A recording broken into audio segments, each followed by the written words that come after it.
Integer. Question number 1. When 3-bromo-2,2-dimethyl butane is treated with alcoholic potassium hydroxide, the number of possible products. Okay, right.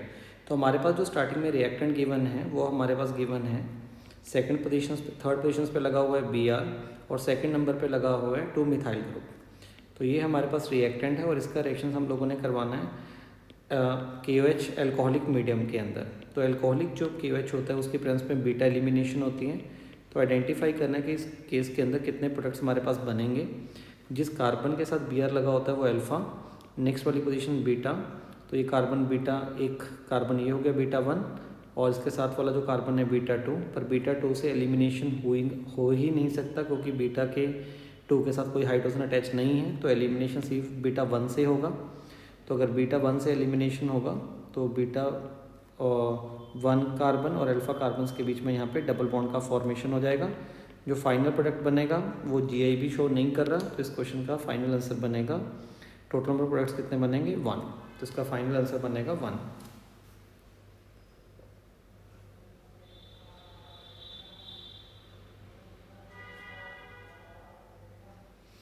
How many structural isomers can be obtained by monochlorination of this compound. तो 5 membered जो ring है उसके साथ directly CH3 लगा हुआ है, इस पर मोनोक्लोरिनेशंस करना है और देखने भी कितने प्रोडक्ट्स पॉसिबल है। तो इसमें क्या करना होगा, इसमें आइडेंटिफाई करना है कि इस कंपाउंड के पास कितने डिफरेंट टाइप के हाइड्रोजन है। तो जितने डिफरेंट टाइप के हाइड्रोजन होंगे उतने डिफरेंट स्ट्रक्चर प्रोडक्ट्स पॉसिबल होंगे। तो देखते हैं। तो पहली पॉसिबिलिटी अपने पास बनेगी, जो CH3 वाला जो कार्बन है यहाँ से कार्बन को हटाकर Cl लगा दिया, एक कंपाउंड। दूसरी पॉसिबिलिटी बनेगी, जिस कार्बन के साथ CH3 लगा हुआ है उसी कार्बन के साथ Cl लगा दिया, सेकेंड प्रोडक्ट। थर्ड हमारे पास 5 मेंबर रिंग। तो इसमें जो थर्ड होगा उसके नेक्स्ट वाले कार्बन के ऊपर, जिस कार्बन के साथ CH3 हैं उससे नेक्स्ट कार्बन के साथ हम लोग Cl लगा सकते हैं। फोर्थ कंपाउंड जहाँ पे CH3 हैं उसके साथ वाला एक कार्बन और छोड़ के उसके नेक्स्ट वाले कार्बन के साथ Cl लगा दिया। तो ये हमारे पास टोटल 4 डिफरेंट प्रोडक्ट पॉसिबल हैं जो कि बनते हैं इस कंपाउंड की मोनोक्लोरिनेशंस के। तो इस क्वेश्चन का एग्जैक्ट आंसर बनेगा 4।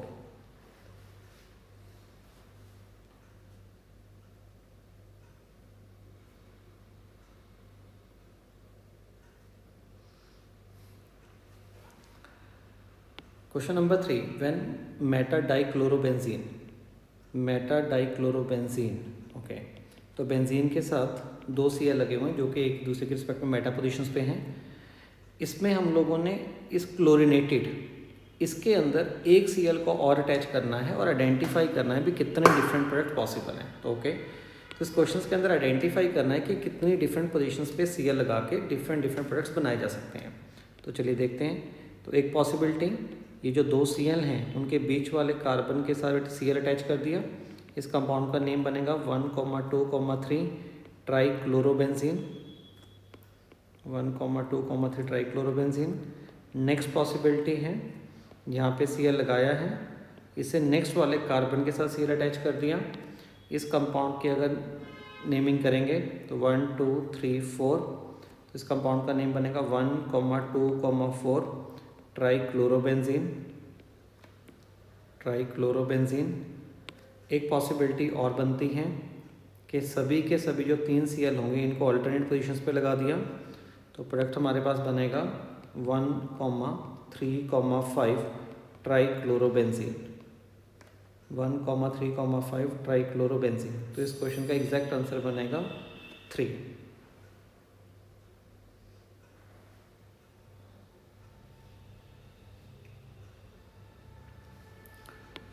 Question number 4, 1 mole of 1,2 डाईब्रोमोप्रोपेन, 1,2 डाईब्रोमोप्रोपेन। तो प्रोपेन में 1 और 2 पोजीशंस पे 2 Br ग्रुप लगे हुए हैं।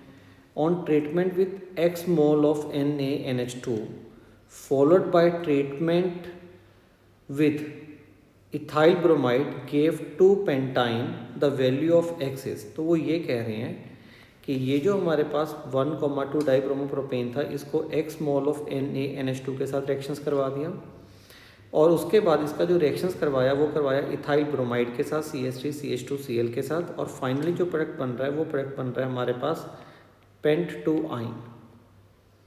Pent two yne. तो आइडेंटिफाई करना है कि कितने मोल्स NaNH2 के हमारे पास यूज़ हुए।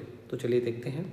तो सबसे पहले क्या होगा, ये जो कंपाउंड हमारे पास है 1,2 डाइब्रोमोप्रोपेन, तो 2 मोल ऑफ NaNH2 यूज़ हो जाएंगे इसमें 2 बार बीटा एलिमिनेशंस करने के लिए। तो ये वाले कंपाउंड्स के अंदर 2 बार बीटा एलिमिनेशन होगा। तो 2 टाइम बीटा एलिमिनेशंस करने के लिए 2 मोल्स NaNH2 के यूज़ हो जाएंगे और ये कंपाउंड एल्काइंस में कन्वर्ट हो जाएगा।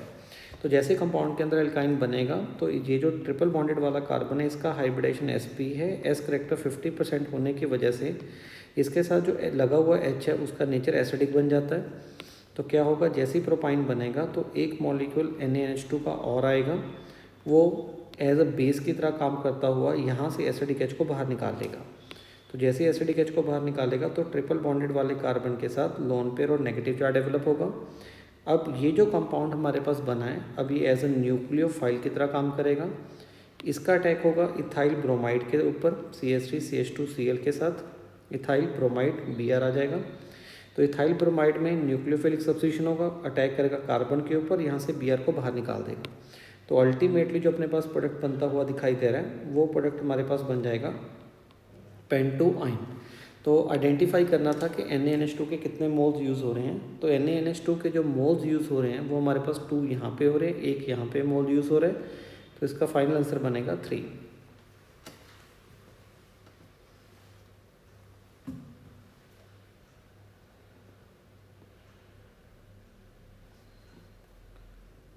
Question number 5, the number of monochloroalkanes formed by chlorination of isobutane. तो आइसोब्यूटेन में मोनोक्लोरिनेशंस करनी है और कितने मोनोक्लोर प्रोडक्ट पॉसिबल है वो निकालना है। तो देखते हैं। तो अगर आइसोब्यूटेन को देखें तो ये जो मैंने ब्लू से हाईलाइट किए 3 कार्बन, इन तीनों कार्बन से जहाँ मर्जी से हाइड्रोजन हटाकर अगर Cl लगा दें तो एक ही कंपाउंड बनेगा। तो एक कंपाउंड ये पॉसिबल है। अगली पॉसिबिलिटी क्या होगी, ये जो सेंटर वाला कार्बन है इससे H को हटाकर यहाँ पे Cl लगा सकते हैं। तो इट मीन इस कंपाउंड की मोनोक्लोरिनेशन करने पे सिर्फ 2 ही डिफरेंट प्रोडक्ट पॉसिबल हैं। तो इसका फाइनल आंसर बनेगा 2।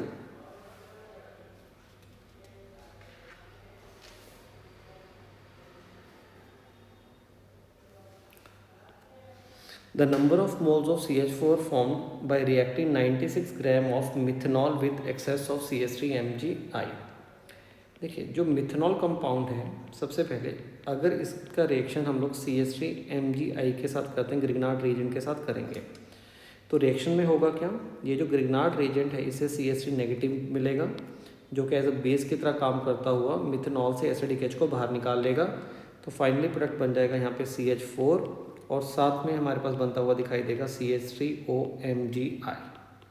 तो ये रिएक्शन मेरे पास बैलेंस्ड है। तो यहाँ से ये दिखाई दे रहा है कि अगर इनके स्टॉकियोमेट्रिक कोएफिशिएंट्स को देखें तो मिथेनॉल का 1 है और मीथेन का भी 1 है। तो इट मीन जितने मोल्स मिथेनॉल के रिएक्ट करेंगे उतने ही मोल्स मेरे पास मीथेन के फॉर्म होंगे, राइट। तो इसका मतलब number of moles of methanol react वो इक्वल होगा नंबर ऑफ मोल्स ऑफ जो मीथेन फॉर्म्ड होंगे हमारे पास, राइट। तो number of moles of methanol निकाल लेते हैं। तो मिथेनॉल के जो नंबर ऑफ मोल्स है उसका गिवन मास है 96, मोलर मास देखें उसका, तो इसका जो मोलर मास बनेगा वो हमारे पास बनता हुआ दिखेगा। कार्बन का 12 होता है, हाइड्रोजन का टोटल हाइड्रोजन कितने हो गए 4 और ऑक्सीजन हो गया 16 यहाँ पे हमारे पास। तो इसका जो मोलर मास हमारे पास बनेगा 32। तो डिवाइड करेंगे तो मिथेनॉल के जो नंबर ऑफ मोल्स आ जाएंगे 3। तो अगर मिथेनॉल के 3 मोल्स हैं तो मीथेन के भी 3 मोल्स बनेंगे। तो इस क्वेश्चन का फाइनल आंसर बनेगा 3।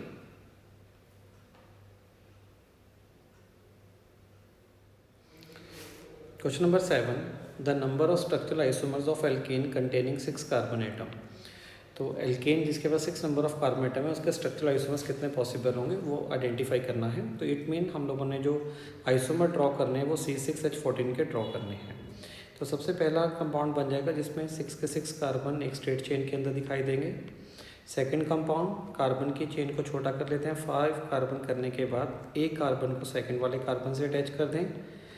अगली पॉसिबिलिटी है कि ये जो 5 कार्बन की चेन ड्रॉ करके जो एक कार्बन बचा उसको सेंटर वाले कार्बन के साथ अटैच कर दिया, थर्ड कार्बन के साथ अटैच कर दिया। अब अगेन 5 कार्बन का और कोई केस पॉसिबल नहीं है, तो हम लोग कार्बन चेन को और छोटा कर लेते हैं, 4 कार्बन का चेंज कर लिए। 2 कार्बन अटैच करने हैं, तो एक पॉसिबिलिटी कि सेकंड वाले कार्बन के साथ 2 मिथाइल ग्रुप अटैच कर दिए। 5th पॉसिबिलिटी हमारे पास होगा कि जो 2 कार्बन्स थे उनको अलग अलग जो सेकंड और थर्ड कार्बन है उसके साथ ज्वाइन कर दिया। तो इस C6H14 के अगर टोटल आइसोमर ड्रॉ करेंगे तो आंसर आएगा 5।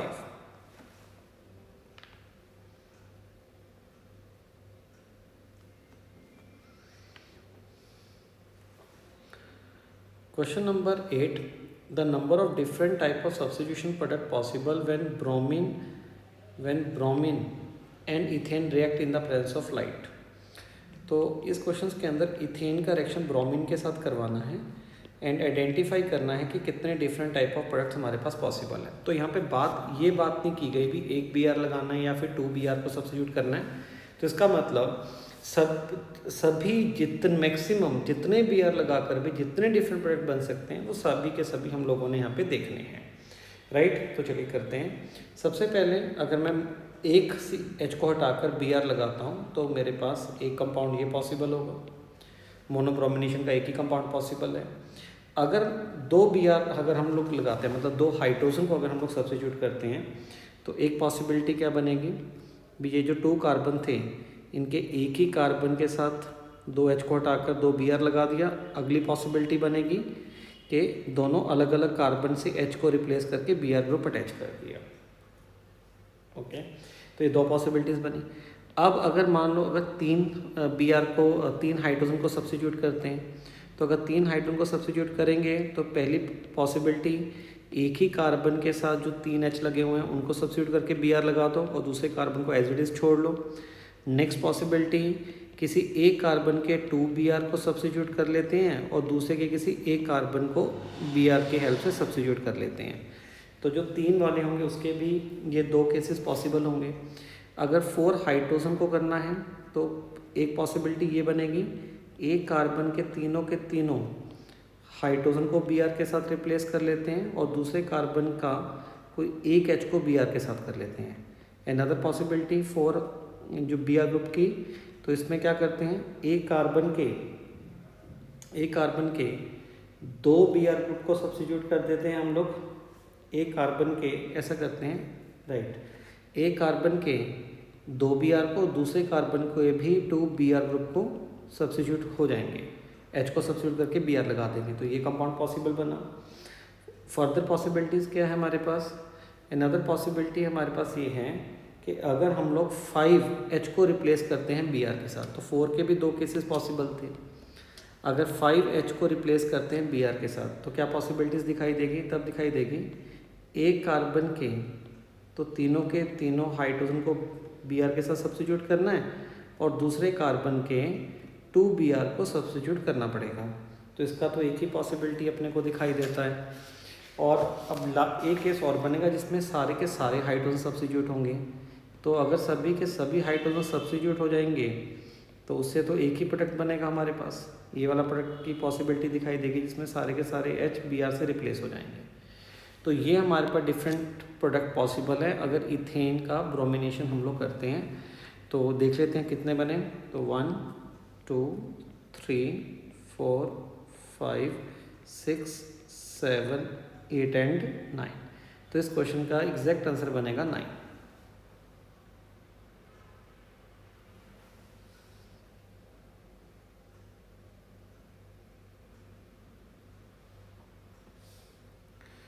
Question number 9.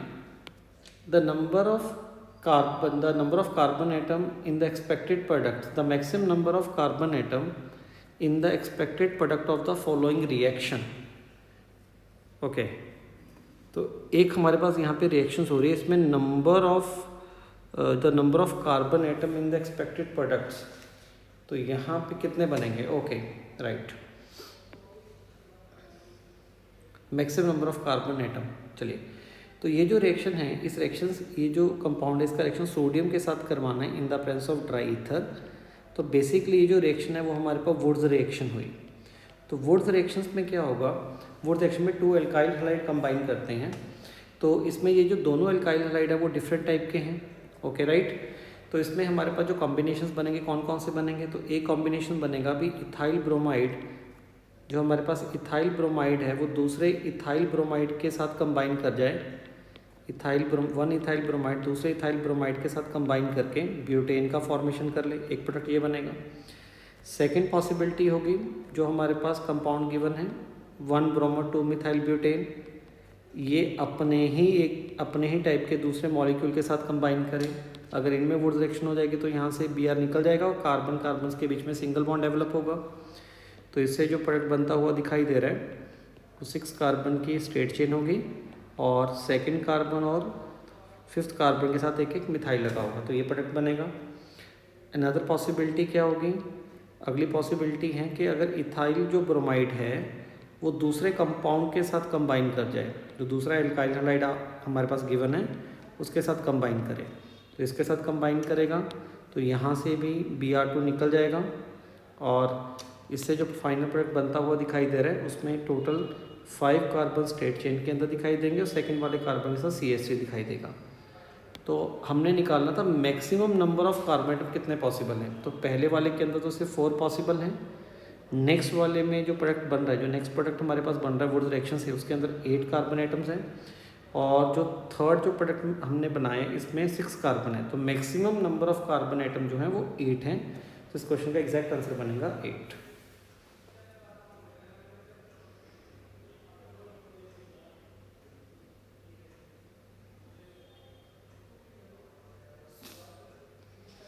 Question number 10. The number of possible enantiomeric pairs that can be produced during monochlorination of 2-methyl butane. तो 2-methyl जो ब्यूटेन है उसमें मोनोक्लोरिनेशन करनी है। मोनोक्लोरिनेशन एक Cl को सब्स्टिट्यूट करेंगे हम लोग, तो आइडेंटिफाई करना है कितने इनेंशियोमेरिक पेयर हमारे पास बनेंगे। तो पहली पॉसिबिलिटीज़ जो हमारे पास ब्यूटेन था 2-methyl ब्यूटेन, तो पहले ये वाली पोजीशन पे Cl लगा सकते हैं। अगर यहाँ पे Cl लगेगा तो कोई कार्बन कायरल नहीं बना। सेकंड पॉसिबिलिटी यहाँ पे Cl लग जाएगा, यहाँ पे Cl लगेगा तो ये वाला कार्बन कायरल बनता हुआ दिखाई दे रहा है। अगर कायरल होगा तो ये इनेंशियोमेरिक फॉर्म में एग्जिस्ट करेगा, पॉजिटिव नेगेटिव फॉर्म में एग्जिस्ट करेगा, तो एक ये इनेंशियोमेरिक पेयर बनेगा। अगला प्रोडक्ट यहाँ पे Cl लग सकता है, ये प्रोडक्ट हमारे पास बनेगा। ये लगने के बाद अगेन कोई कायरल सेंटर नहीं जनरेट हो रहा, तो फोर्थ पॉसिबिलिटी होगी हमारे पास जो फर्स्ट पोजीशन है वहाँ पे Cl को अटैच करें। अगर फर्स्ट पोजीशन पे Cl को अटैच करेंगे तो जो सेकंड वाला कार्बन है वो कायरल बनता हुआ दिखाई दे रहा है। अगर कायरल बनेगा तो ये भी इनेंशियोमेरिक फॉर्म में एग्जिस्ट करेगा। तो अगर इनेंशियोमेरिक पेयर के बारे में बात करें तो एक इनेंशियोमेरिक पेयर ये रहा और एक इनेंशियोमेरिक पेयर ये था, तो हमारे पास टोटल इनेंशियोमेरिक पेयर आ जाएंगे 2।